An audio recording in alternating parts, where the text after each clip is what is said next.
पावन अवसर पर आयोजित इस ई संगोष्ठी में इस संगोष्ठी का संयोजन कर रहे हिंदी विभाग के अध्यक्ष डॉक्टर अखंड प्रताप सिंह साहब, इस अवसर पर मुख्य वक्ता के रूप में योगदान करने वाले संस्कृत विभाग के एसोसिएट प्रोफेसर डॉक्टर आसाराम जी तथा आज जुड़े हुए महाविद्यालय के अधिकारियों, कर्मचारियों एवं अध्ययनरत छात्राओं। सर्वप्रथम मैं भारत रत्न डॉक्टर भीमराव अंबेडकर जी के इस जयंती के पावन अवसर पर सम्मुख रखे हुए उनके चित्र पर श्रद्धा सुमन तथा उन्हें हृदय से वंदन, अभिनंदन और नमन करता हूं।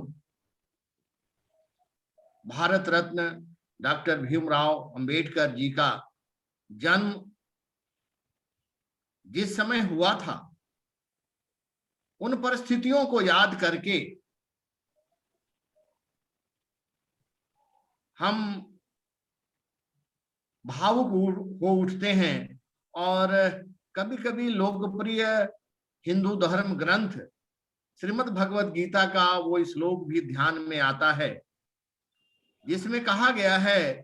कि यदा यदा ही धर्मस्य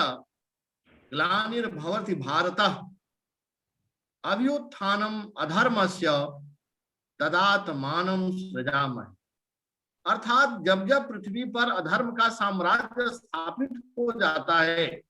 तब तब अधर्म का नाश कर धर्म की स्थापना करने के लिए ईश्वर अवतार लेते। ये श्लोक उन परिस्थितियों पर बिल्कुल सटीक बैठता है जब 14 अप्रैल 1891 में इस महामानव का अवतरण हुआ था। उन परिस्थितियों को देखकर यह लगता है कि हमें एक समाज सुधारक की जरूरत थी। राष्ट्र को एक नई दिशा देने के लिए एक ऐसे व्यक्तित्व की जरूरत थी जो अपने कर्म से समाज को, देश को एक अच्छी दिशा दे सके। उन्हीं महापुरुषों में डॉक्टर भीमराव अंबेडकर जी का नाम आता है। अंग्रेजों के शासन काल में जब भारत माता गुलामी की जंजीरों में जकड़ी करा रही थी, तब उस घड़ी में भी दकियानूसी एवं गलत विचारधारा के लोग मातृभूमि को विदेशियों के चंगुल से मुक्त कराने के लिए संघर्ष करने के बजाय मानव मानव में जाति के आधार पर विभेद करने से नहीं हिचकते। ऐसी प्रतिकूल परिस्थिति में कट्टरपंथियों का विरोध कर दलितों का उद्धार करने एवं भारत के स्वतंत्रता संग्राम को सही दिशा देने के लिए जिस महामानव का जन्म हुआ, उन्हें ही दुनिया डॉक्टर भीमराव अंबेडकर के नाम से जानती। डॉक्टर भीमराव अंबेडकर जी ने एक साथ अर्थशास्त्र, राजनीति शास्त्र एवं कानून की शिक्षा ली और आज इस संगोष्ठी का जो विषय है आत्मनिर्भर भारत और डॉक्टर भीमराव अंबेडकर जी के विचार। डॉक्टर भीमराव अंबेडकर जी स्वतंत्र भारत के संविधान के कुशल शिल्पी तो थे ही, वो एक बहुत बड़े अर्थशास्त्री थे। देश के विकास का मॉडल, देश के गरीबी का अध्ययन जो उन्होंने अपने शोध ग्रंथों में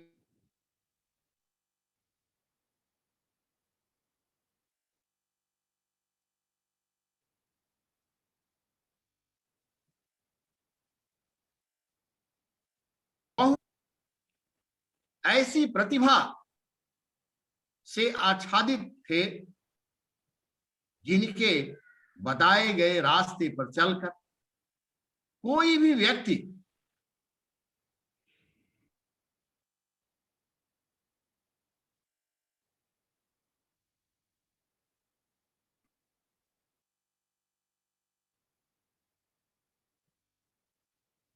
व्यक्तित्व के धनी कोई दूसरा व्यक्ति उन परिस्थितियों में अगर रहता तो शायद घबरा कर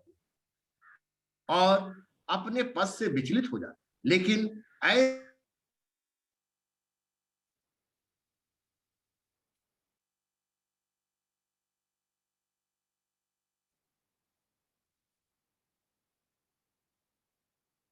और उन्होंने